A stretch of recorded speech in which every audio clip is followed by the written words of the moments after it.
Halo guys, selamat datang di channel Fokus Android. Pada kesempatan kali ini saya akan memberikan tutorial cara menambahkan watermark atau info waktu pada kamera HP Xiaomi. Jadi kita langsung ke caranya. Yang pertama kita buka kamera,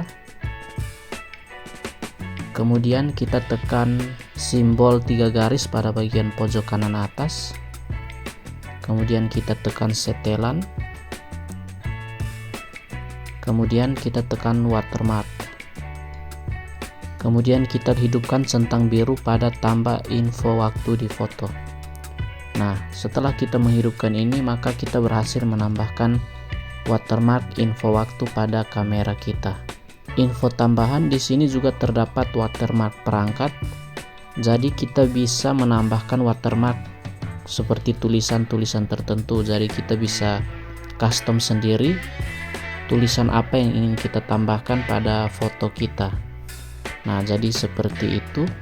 Apabila Anda berhasil melakukan setelan tersebut, maka ketika Anda mengambil gambar akan muncul info waktu pada bagian pojok kanan bawah.